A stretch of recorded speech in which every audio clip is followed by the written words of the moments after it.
আগামীকাল ঘোষণা করা হবে ভারতের লোকসভা নির্বাচনের ফলাফল। বিভিন্ন গণমাধ্যমের ভারতের বুথ ফেরত জরিপ প্রত্যাখ্যান করেছে বিরোধী শিবির। এদিকে ফলাফল ঘোষণার আগেই বিজেপির বিজয় উদযাপনের প্রস্তুতির খবর পাওয়া গেছে। একই সাথে প্রধানমন্ত্রী নরেন্দ্র মোদীও নানা রকম কর্মযজ্ঞ শুরু করেছেন।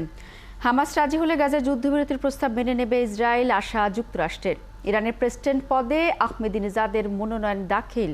জানাবো সেই খবরও। বিশ্বের নানা প্রান্তের এমন নানা রকম সব খবর নিয়ে বিশ্বযোগের আজকের আয়োজনে স্বাগত জানাচ্ছি আমি শারমিন শ্রাবণী।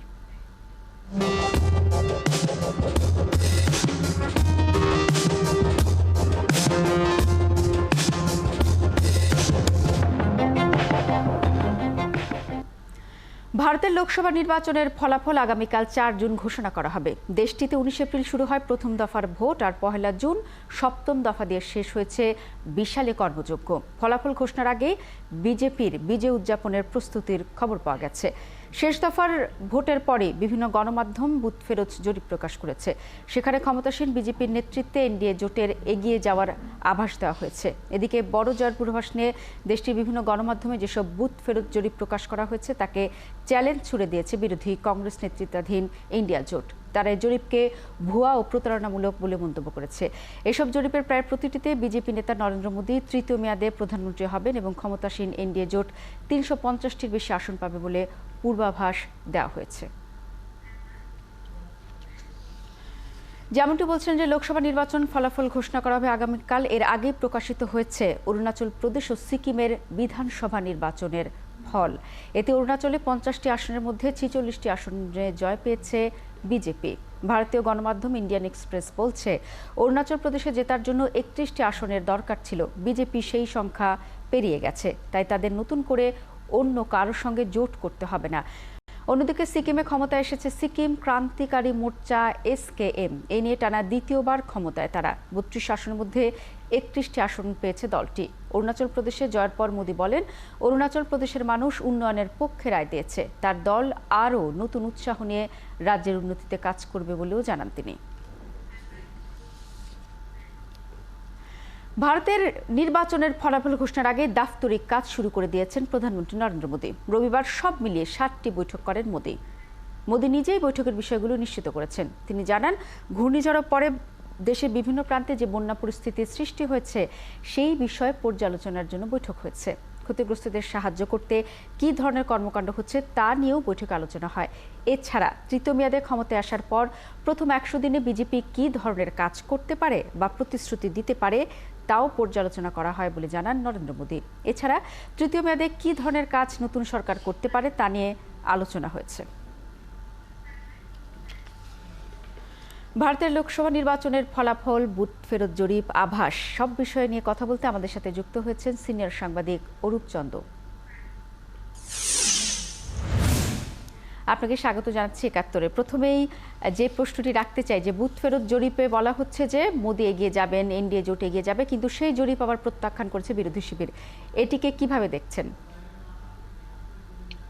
দেখুন, আগে থেকেই বিজেপি বলে যাচ্ছিল যে এইবার তারা আপকি বার 400 পার, এবং বেশিরভাগ যে বুথ ফেরত জরিপ তারা তার দিকে ইঙ্গিত করছে। কিন্তু বিরোধী পক্ষ যাদের জোট ইন্ডিয়া জোট, তারা এই নিয়ে যে টিভিতে বিশ্লেষণ এবং আলোচনা, তারা বেশিরভাগই কংগ্রেস দল স্টেটমেন্ট দিয়ে এটি বয়কট করে যে এই জরিপগুলো একেবারেই ঠিক নয়। এবং এর আগেও ইতিহাসে দেখা গেছে যে বহু জরিপ ভুল প্রমাণিত হয়েছে, এবং তাদেরও আশা যে এটি ভুল প্রমাণিত হবে এবং ইন্ডিয়া জোটই এগিয়ে যাবে এবং কোনো মতেই যে ২৭২টি আসন দরকার জোট মানে গরিষ্ঠতা পেতে পার্লামেন্টে, সেটি মোদী দল ভারতীয় জনতা পার্টি পাবে না। যে ধরনের বিরোধী শিবির প্রত্যাশা করছে ইন্ডিয়া জোট, যেটি কংগ্রেসের নেতৃত্বে, তারা বলছে যে তারা এগিয়ে যাবে, কিন্তু বুথ ফেরত জরিপ কিন্তু সেটি বলছে না। একটু অন্য বিষয়ে জানতে চাই। আমরা দেখেছি যে বিধানসভা নির্বাচন হয়েছে অরুণাচলে এবং সিকিমে, সেই ফলাফল দিয়েছে এবং সেখানে কিন্তু অরুণাচলে বিজেপির ব্যাপক জয় আমরা দেখতে পাচ্ছি। এটি কি লোকসভা নির্বাচনের ফলাফলে কোনো প্রভাব ফেলবে? না, অরুণাচল প্রদেশে দেখুন 60টির মধ্যে 46টি আসন বিজেপি জিতেছে, তার মধ্যে 10টি কিন্তু বিনা প্রতিদ্বন্দ্বিতায়। এখন উত্তর পূর্বাঞ্চলের এটি একটি ছোট্ট রাজ্য, যার চীন এবং মায়ানমারের সাথে সীমানা আছে। তো কিন্তু এর বাকি ভারতবর্ষে কোনো প্রভাব ফেলার কোনো সম্ভাবনা নেই, এবং সেটা সিকিমে কিন্তু উল্টো ফলাফল। 32টির মধ্যে 31টি আসন সিকিম ক্রান্তিকারী মোর্চা জিতেছে, এবং সাথে সাথে কিন্তু অন্ধ্রপ্রদেশ এবং উড়িষ্যাতেও বিধানসভা নির্বাচন হয়েছে। তার ফলাফল কালকে দেখা যাবে যে কি হয়, এবং কালকে সারা ভারতবর্ষের ফলাফল যখন বেরোবে তাতে বোঝা যাবে যে মোদি জোট সত্যি 350 থেকে 700 আসন পাবে কিনা। কারণ এর আগেও পশ্চিমবঙ্গের কথা বলি, পশ্চিমবঙ্গের কিন্তু এই যে বুথ ফেরত জরিপ, তাতে বলা হচ্ছে যে বিজেপি 26 থেকে 30টি আসন পাবে 42টি আসনের মধ্যে, এবং তৃণমূলের আসন 22 যেটা গতবার ছিল কমে 14 থেকে 16 হয়ে যাবে। তো তার সম্ভাবনা কিন্তু খুব কম, যা বোঝা যাচ্ছে হাওয়া দেখে আর কি। আর তার মানে যে বুথ ফেরত জরিপ কি হয়েছে হয়। সেটি আসলে তেমন ভাবে কার্যকর হবে না বলে আপনার বিশ্লেষণ বলছে। আরেকটি ছোট্ট করে জানতে চাই যে আমরা একটি খবর পাচ্ছি যে ফলাফল ঘোষণার আগেই বিজেপির অনেক সমর্থকরা যা উদযাপন করছেন, এবং প্রধানমন্ত্রী নরেন্দ্র মোদীও ক্ষমতা আসলে কি কি করবেন সেই তালিকা প্রস্তুত করেছেন, অফিস করা শুরু করেছেন। সেটি আসলে কিভাবে দেখছে সাধারণ মানুষ? সাধারণ মানুষ, বিশেষ করে পশ্চিমবঙ্গে বা অন্য রাজ্যেও, তারা এই বুথ ফেরত জরিপকে খুব একটা মানছে না। আবার উত্তর ভারতে, যেটা কিনা বিজেপির গড় বলা হয়, সেখানে তারা উদযাপন করছে। সবুজ আবির খেলা হচ্ছে, মানে গেরুয়া আবির খেলা হচ্ছে। আবার পশ্চিমবঙ্গের কিছু কিছু জায়গায় তৃণমূলের লোকেরাও সবির আবির নিয়ে খেলছে, যে না, তারাই 26 থেকে 30টি আসন পাবে। তৃণমূলের যে নিজস্ব দলের সমীক্ষা, তাতে তারা মনে করছে যে তারা কমপক্ষে 26টি আসন পাবে। তো সব মিলিয়ে আমরা দেখেছি যে নির্বাচন ফলাফলের আগে বিভিন্ন দলের সমর্থকরা সেই প্রস্তুতি নিচ্ছেন। আপনাকে অসংখ্য ধন্যবাদ অরূপচন্দ্র, আমাদের সাথে যুক্ত হয়ে বলছিলেন আগামীকালকের যে ফলাফল হবে সে বিষয়ের সবশেষ তথ্য এবং তার বিশ্লেষণ।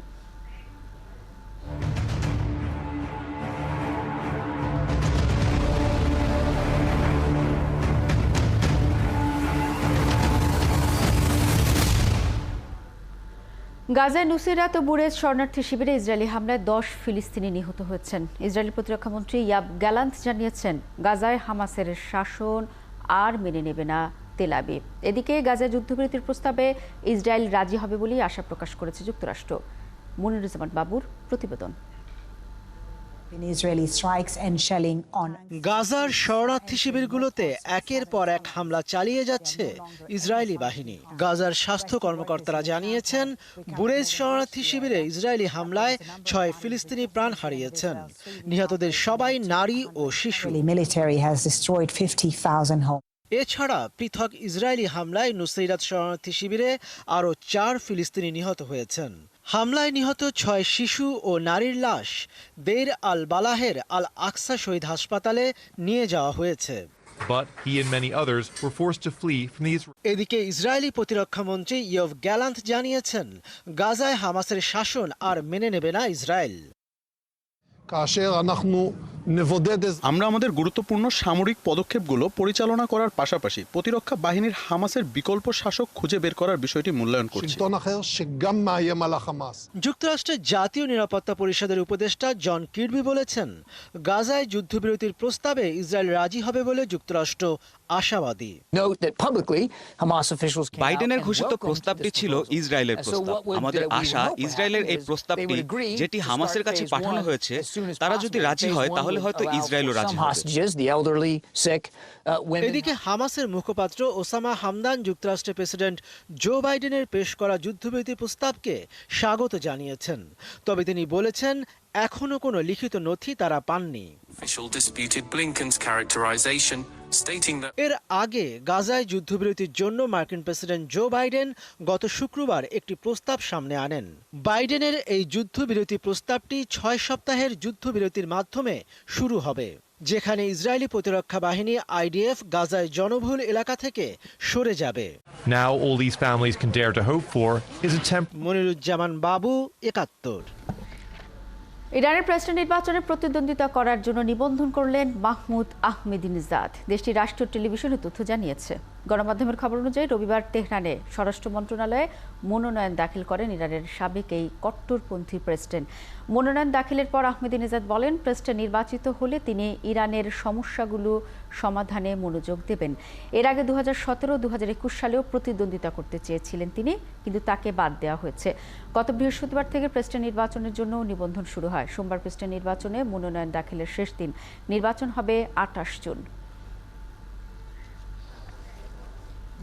সিরিয়ার উত্তরাঞ্চলে অবস্থিত আলেপ্পো শহরের কাছে একটি কারখানায় ইসরায়েলি হামলায় অন্তত 12 ইরানপন্থী যোদ্ধা নিহত হয়েছেন। সিরিয়ার প্রতিরক্ষা মন্ত্রণালয় জানিয়েছে, ইসরায়েলি শত্রুরা আলেপ্পোর দক্ষিণ পূর্ব দিক থেকে বেশ কিছু অবস্থান লক্ষ্য করে বিমান হামলা চালিয়েছে। এতে বেশ কয়েকজন নিহত হয়েছে এবং সম্পদের ক্ষয়ক্ষতি হয়েছে। হামলার পর একটি কারখানায় শক্তিশালী বিস্ফোরণও ঘটে। ইসরায়েল সিরিয়ায় এ পর্যন্ত কয়েকশো বার হামলা চালিয়েছে। ইসরায়েলের সামরিক কর্মকর্তারা বলছেন, হিজবুল্লাহ সহ ইরান সমর্থিত যোদ্ধারাই সিরিয়ার হামলার মূল লক্ষ্য। দক্ষিণ কোরিয়ায় আবর্জনা বোঝাই আরও প্রায় 600 বেলুন পাঠিয়েছে উত্তর কোরিয়া। এসব বেলুন দক্ষিণ কোরিয়ার রাজধানী সেউলের বিভিন্ন এলাকায় এসে পড়ে। দক্ষিণ কোরিয়ার সামরিক বাহিনী জানিয়েছে, রাজধানীর বিভিন্ন স্থানে বেলুনগুলো নেমে আসে। এসব বেলুনে বিভিন্ন ধরনের আবর্জনা ছিল বলে জানানো হয়েছে। দেশের সামরিক বাহিনী এক বিবৃতিতে বলছে, বেলুনগুলো কোথা থেকে উড়ে আসছে শুরু করেছে তা পর্যবেক্ষণ করছে এবং আকাশে নজরদারি চালিয়ে বেলুনগুলো খুঁজে বের করেছে। এর আগে গত মঙ্গলবার ও বুধবার উত্তর কোরিয়া এমন 260টি বেলুন পাঠিয়েছিল। সিউলের স্থানীয় সরকার জানিয়েছে, এই পরিস্থিতি মোকাবেলায় তারা একটি সার্বক্ষণিক জরুরি কেন্দ্র পরিচালনা করবে। যুক্তরাষ্ট্রের ওয়াহাইও অঙ্গরাজ্যে গোলাগুলির ঘটনায় একজন নিহত হয়েছেন। এ ঘটনায় আহত হয়েছেন আরও 24 জন। রবিবার স্থানীয় সময় ভোরে অঙ্গরাজ্যটির আক্রন শহরে গুলির ঘটনা ঘটে। পুলিশ ঘটনাস্থলে পৌঁছে হতাহত কয়েকজনকে উদ্ধার করে। গুরুতর আহত অবস্থায় অনেককে হাসপাতালে ভর্তি করে। মৃতের সংখ্যা বাড়তে পারে বলে আশঙ্কা করা হচ্ছে। তবে হামলাকারীর সন্দেহে এখনো পর্যন্ত কাউকে গ্রেফতার বা শনাক্ত করা হয়নি। শ্রীলঙ্কায় মৌসুমী ঝড়ের কারণে আকস্মিক বন্যা ও ভূমিধসে অন্তত 14 জনের মৃত্যু হয়েছে। রবিবার দেশটির দুর্যোগ ব্যবস্থাপনা কেন্দ্র ডিএমসি এসব তথ্য জানিয়েছে। ডিএমসি জানিয়েছে, শ্রীলঙ্কার 25টি জেলার মধ্যে 20টি জেলায় ভারী বৃষ্টিতে ক্ষতিগ্রস্ত। রাজধানী কলম্বোর কাছে একই পরিবারের 3 সদস্য সহ কয়েকজন পানিতে ডুবে মারা গেছেন। এমন পরিস্থিতিতে দেশটির মূল নদীগুলোর তীরে বসবাসকারী জনগোষ্ঠীকে উচ্চভূমিতে সরে যাওয়ার নির্দেশ দেওয়া হয়েছে। দুর্যোগপূর্ণ আবহাওয়ার কারণে কলম্বোর আন্তর্জাতিক বিমানবন্দরে অবতরণের অপেক্ষায় থাকা ফ্লাইটগুলোকে অন্য একটি ছোট বিমানবন্দরে নেমে যেতে বলা হয়। এদিকে আরও ঝড় বৃষ্টির পূর্বাভাস থাকায় সব স্কুল বন্ধ রাখার নির্দেশ দিয়েছে লঙ্কান সরকার। জাপানের মধ্যাঞ্চল ইশিকাওয়াতে ভূমিকম্প আঘাত এনেছে। সোমবার স্থানীয় সময় সকালে হয় ভূমিকম্পনের মাত্রা ছিল রিক্টার স্কেলে 5.9। স্থানীয় সময় সকাল 6:31 আঘাত হানা এই ভূমিকম্পের কেন্দ্র ছিল নোটো উপদ্বীপ। জাপান মেটেওরোলজিক্যাল এজেন্সি জেএমএ জানিয়েছে, এখন পর্যন্ত ভূমিকম্প ফলে ক্ষয়ক্ষতি বা হতাহতের বিষয়ে কোনো তথ্য জানা যায়নি। কোনো সুনামি সতর্কতাও জারি করা হয়নি। ভূমিকম্পের কারণে স্থানীয় রেল পরিষেবা সাময়িকভাবে বন্ধ করে দেওয়া হয়, তবে কিছু সময় পর সেটি আবার চালু করা হয়।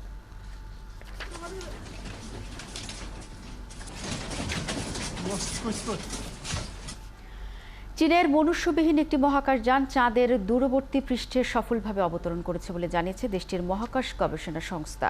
China national space administration CNSA বলেছে, চীনা মহাকাশযান চ্যাং-ই-6 বেইজিংয়ের স্থানীয় সময় রবিবার সকাল 6:23 চাঁদের দক্ষিণ মেরু 8 অববাহিকায় অবতরণ করে।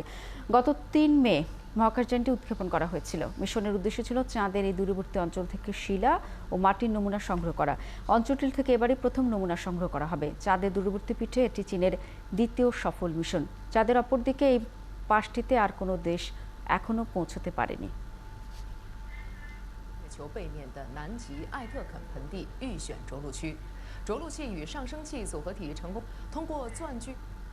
এতক্ষণ সাথে থাকার জন্য ধন্যবাদ। কাল একই সময় আবারও হাজির হবে বিশ্বযোগ। সরাসরি সংবাদ অনুষ্ঠান দেখতে থাকুন ৭১-এর ফেসবুক পেজ এবং সাবস্ক্রাইব করুন ৭১-এর ইউটিউব চ্যানেল। ৭১-এর সাথেই থাকুন।